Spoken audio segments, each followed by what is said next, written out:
En las últimas horas hubo unas declaraciones muy fuertes de un amigo nuestro, de un periodista muy destacado, por cierto, que es Luis Gasulla, y hablaba justamente de un argentino perdido en Nueva York, y otra serie de cuestiones que la vamos a los vamos a conversar abordar con él. ahora. Y ya estamos en comunicación justamente con él, con el periodista Luis Gasulla, que bueno, después de que Fernández lograra la foto con Biden, está sonriente, feliz y contento. Nos va a contar un poco las intimidades Luis Gasulla respecto al tema. ¿Cómo estás, Luis? María Luján Batallán te saluda, Jorge Enríquez, Gastón Emmens, estamos acá trabajando.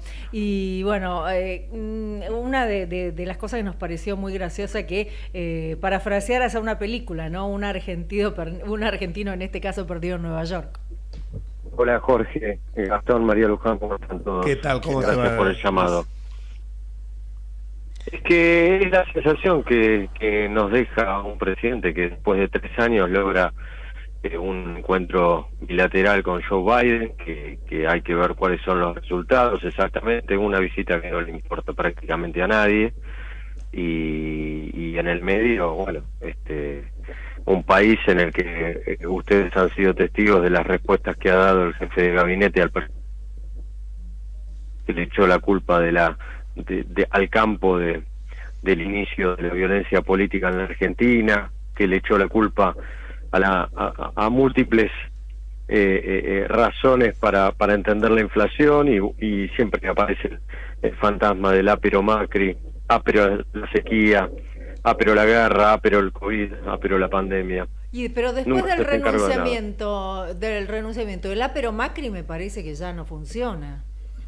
Pero lo van a seguir utilizando. Seguro que lo van a seguir utilizando. Te quiero corregir de que, no corregir, pero señalar que el jefe de gabinete le echó la culpa del discurso del odio al campo, pero Heller lo corrigió y dijo, se remonta mucho más atrás, se remonta cuando yo estaba en el secundario a los aviones bombardeando la Plaza de Mayo, al Viva el Cáncer, y yo le diría de que en realidad tendría que ir un poquitito más atrás, y esto no es hacer gorilismo, tendrían que escuchar lo que decía Perón, por ejemplo, del 5x1, del alambre de fardo, Eva Perón, que hablaba de que los oligarcas de sus guaridas asquerosas.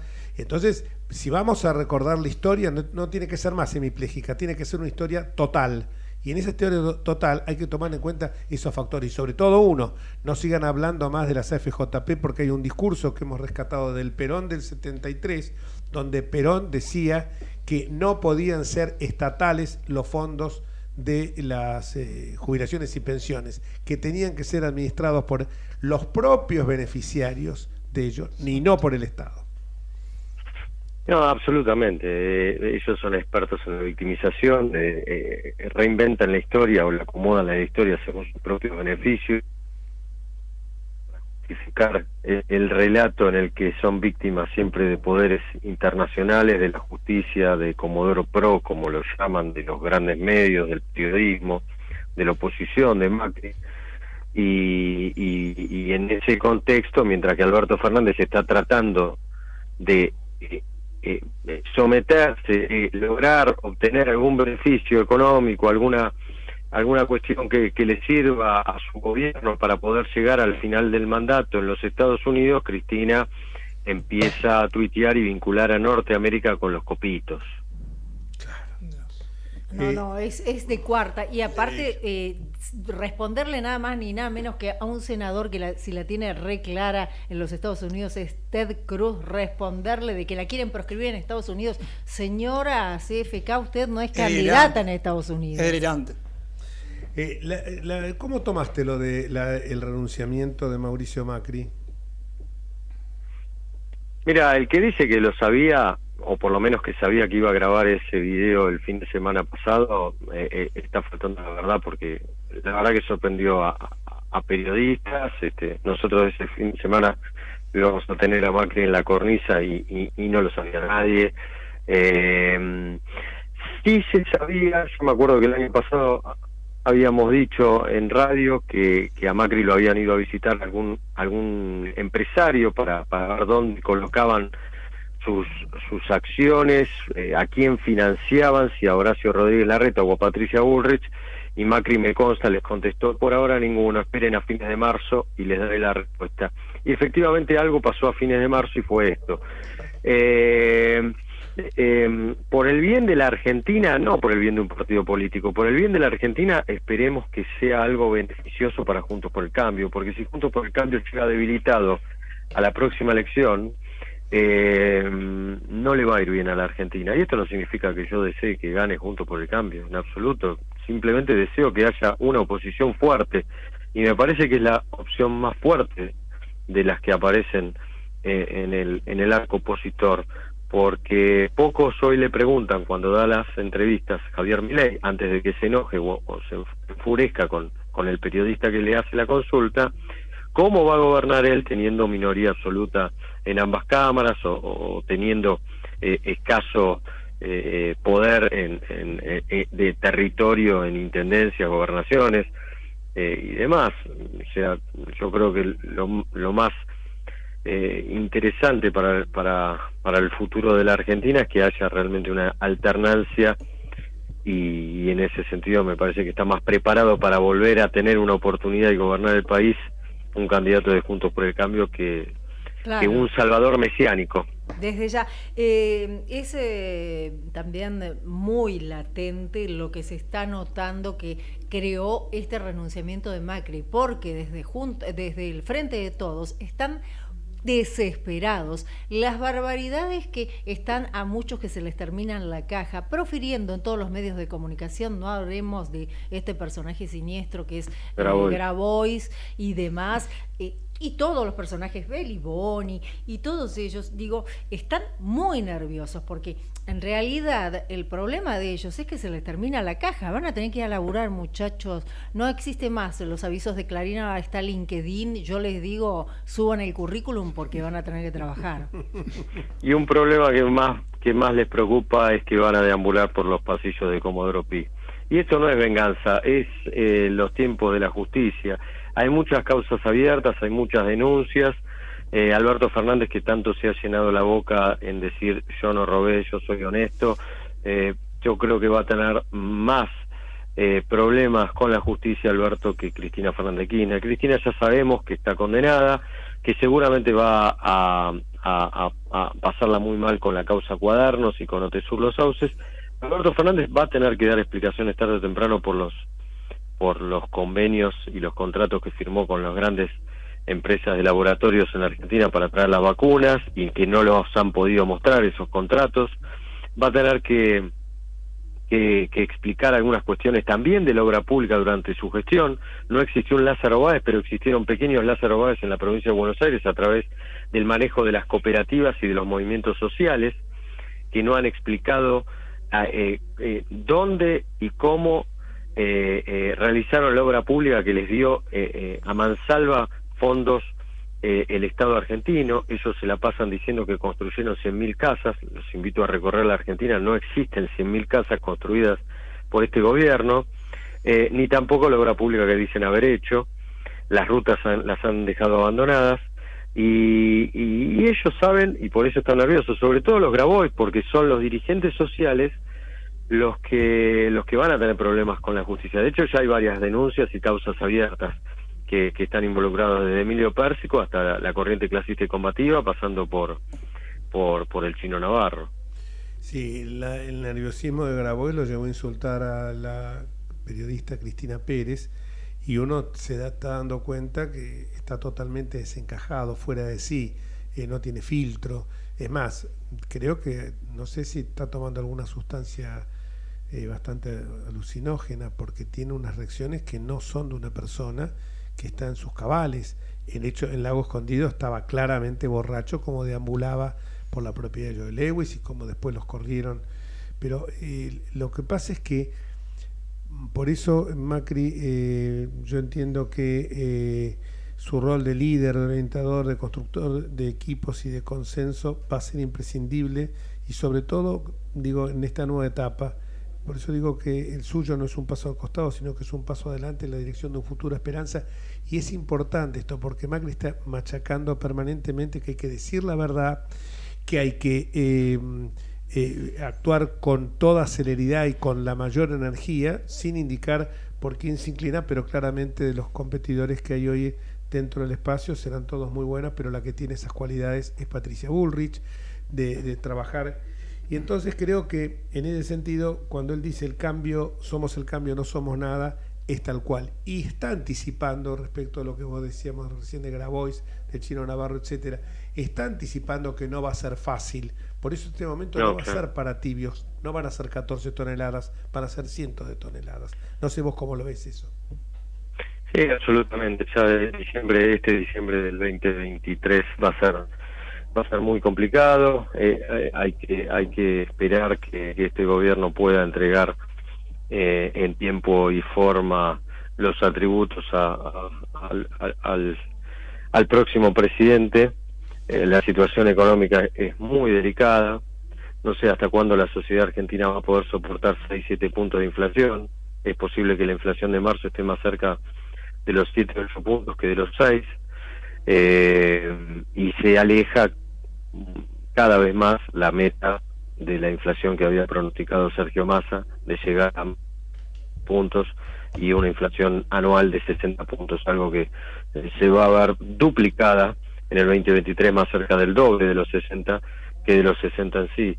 Por lo tanto, no sé hasta qué punto la sociedad lo podrá resistir, claro. Sobre todo las jubilaciones, sobre todo los jóvenes y sobre todo los propios beneficiarios de los planes sociales, que nosotros nos enojamos que reciben una dádiva, pero esa dádiva no te alcanza ni para comprar 2 kilos de carne por mes y algunas otras cosas más. O sea, hoy la plata no le alcanza a nadie. Hay que recordar los spots publicitarios de Tombolini y creo que es la mejor campaña que puede hacer cualquier opositor. Simplemente recordar lo que dijeron hace 3 años atrás. Sí. No cumplieron nada. Bueno, Gastón Emmens estuvo hace unos días en Misiones, es uno de los jóvenes PRO y aparte es el presidente de la Fundación Sarmiento, y también no quería hacerte varias consultas que tenía pendientes. ¿Qué tal, Luis? ¿Cómo estás? ¿Todo bien? Muchísimas gracias por el espacio. Ante todo, bueno, destacando digamos, lo que uno valora de tu tarea, escuchándote desde casa, la primera pregunta que me surge, teniendo en cuenta que vos sos un periodista, digamos, siempre muy concreto y, a mi entender, muy transparente en tu forma de expresarte, digamos, creo que una de las cuentas pendientes que tiene la política argentina es el tema de lo que es digamos, la pauta en los medios, de lo que es la comunicación en los medios y de lo que es la imparcialidad periodística. En el gobierno de Mauricio Macri se trabajó muchísimo ese tema, se transparentó muchísimo, los índices de libertad de expresión crecieron rotundamente. Y creo que una de las cuentas pendientes para un gobierno como el nuestro, que venga después, es esa. ¿Cómo podemos trabajar para garantizar la transparencia de los medios en general, que es algo que ya se hizo, pero creo que queda mucho camino por recorrer? No tengo una respuesta concreta, no lo sé. Simplemente creo que hay que agarrar la lupa, revisar número por número, aparentar con un discurso a los dueños de los medios. Hoy por hoy la pauta publicitaria oficial es indispensable para que los medios puedan subsistir.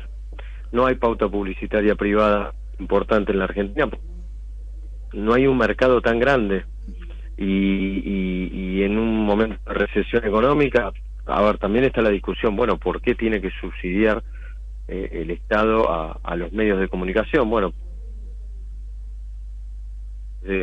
laborales, pero también se tendría que observar y analizar cuántas vivezas hay en el reparto de la pauta, cuántas sociedades se arman, cuánta plata se triangula para que algunos pícaros reciban una fortuna, porque a mí no me entra en la cabeza cómo hay pseudo colegas que son millonarios y sí, que tienen la misma edad o algunos años más que yo y ya viven en un country privado o que viajan por el mundo 3-4 veces por año.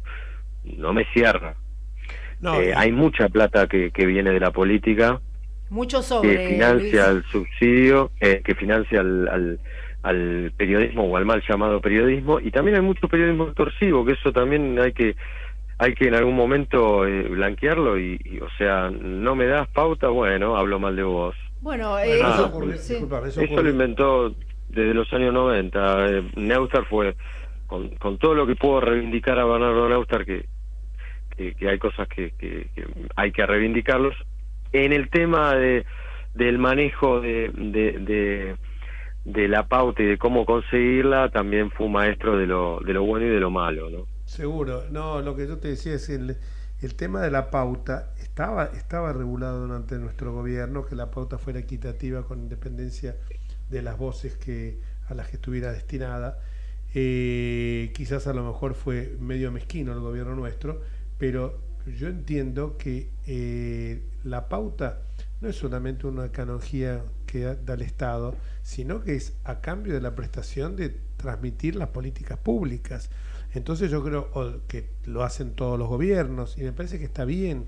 Y está bien de que haya que la pauta sea equitativa, es lo fundamental, y no que además que sea transparente, y no que sea bajo cuerda como pasó. Y bueno, yo conozco un póker de ases que son 4 miserables, y lo digo públicamente porque con 2 de ellos he tenido cruces, hasta me usan un canal de televisión para decirme que yo fui con Lombardi, con Patricia Bullrich, el autor de las muertes del 2001, que se trata del señor Pablo Dugan, que lo hacía en connivencia con el señor Gustavo Silvestre, que los conozco de la época en que tenían un vínculo. Eran antiperonistas. No, pero aparte conmigo tenían un vínculo, pensaban exactamente igual que yo. Y los digo, el póker: Antonio Fernández Llorente, Pablo Dugan, Gustavo Silvestre, y el que se lleva todos los premios es Víctor Hugo Morales.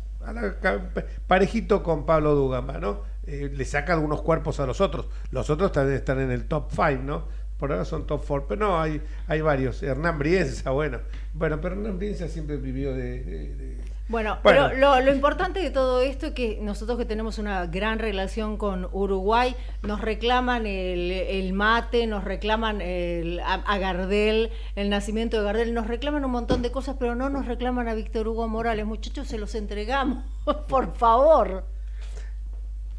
Otra pregunta que te quería hacer, que siempre está latente, es el tema de cómo estás viendo vos el momento. Dijiste algo de la oposición, pero me pareció el tono de tu voz con un poco de preocupación que tiene todo el mundo, ¿no es cierto? Con estas, yo lo despejo porque creo que las internas son necesarias, pero evidentemente llegar a la gente para explicarle esto a veces se torna difícil, porque se están peleando porque ya se sienten ganadores y no está ganada ninguna elección. ¿Vos cómo lo ves eso? No está ganada. Mira, Jorge, hablando con un importante dirigente de Juntos por el Cambio, muy importante, posiblemente sea gobernador, decía en un tono autocrítico, y vamos a respetar el off the record, obviamente, decía: imagínate lo malo que somos por momentos, que al peor gobierno de la historia de la democracia argentina hoy no le estamos ganando seriamente en las encuestas, porque en las encuestas más serias Juntos por el Cambio está 4, 5 puntos por encima del Frente de Todos, sumando sus candidatos. Y la verdad que es para que los líderes, y creo que Macri, al tomar esa decisión, debe haber analizado algunas de estas cuestiones, de una falencia. ¿Cómo les cuesta volver a enamorar al que dejó de votarlos, o cómo seducir al que nunca los votó hasta ahora? Y no te digo que vayas a pescar en el universo del votante kirchnerista, que creo que nunca va a votar ni a Larreta, ni a Bullrich, ni a Manes, ni al candidato que se les ocurra de Juntos por el Cambio. Pero sí tenés para votar a ese universo que en algún momento apoyó a Roberto Lavagna, a Esper,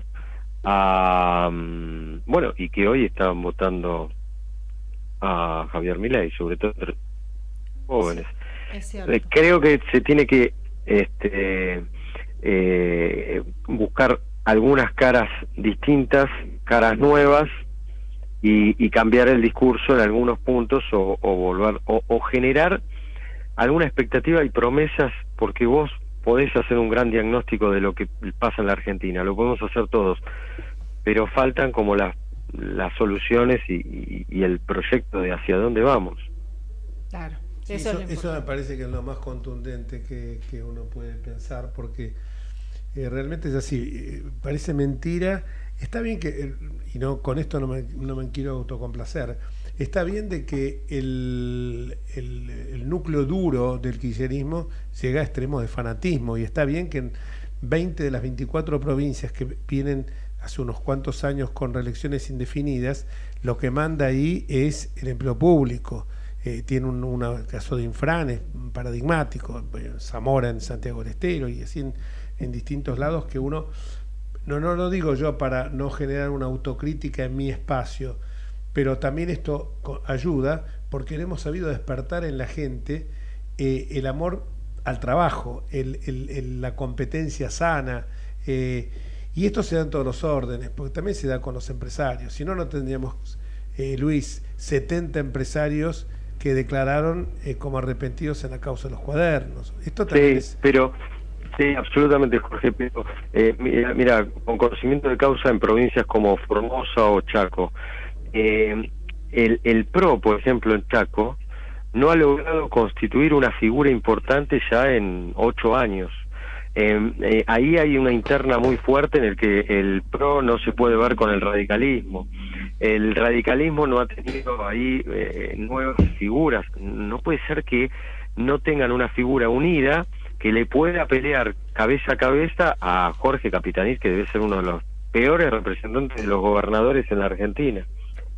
Lo mismo en otros distritos. Bueno, es difícil en Santiago del Estero, por ejemplo, lograr tener una oposición cuando ahí ya hay ribetes de un dictador, más que de un señor feudal. Ya es una dictadura. En Santiago del Estero no se respira la libertad, pero hay gente laburante, de clase media, empresarios de pymes o empresarios importantes que ven difícil poder ingresar a militar políticamente, porque hay estructuras burocráticas en las que siempre terminan siendo los mismos candidatos. es cierto. Ahí y bueno, y del otro lado termina Milei captando nuevas caras, que también ahí vas a tener un rejunte de muchos oportunistas que dicen que no quieren saber nada con la política, pero que lo que en realidad desean es vivir de la política o hacer negocio con la política, y algunos ex peronistas que desencantados de esto, que van a limpiar su imagen cambiando el discurso y ahora siendo los más libertarios de los liberales, con lo cual ahí hay luces Y sombras amarillas sí. en el futuro. Bueno, Luis, sí, discúlpame. Sí, ya le quería decir, bueno, te agradecemos muchísimo los comentarios y siempre la ayuda que haces a reflexionar en algunos temas, en todos los temas, pero particularmente este me deja pensando, que es lo bueno del intercambio periodístico. Muchísimas Un abrazo gracias, grande Luis, para gracias. todos, como siempre. Un Gracias, abrazo. Jorge. Chao, Gracias, Luis. Hasta luego, Chau, gracias. chau.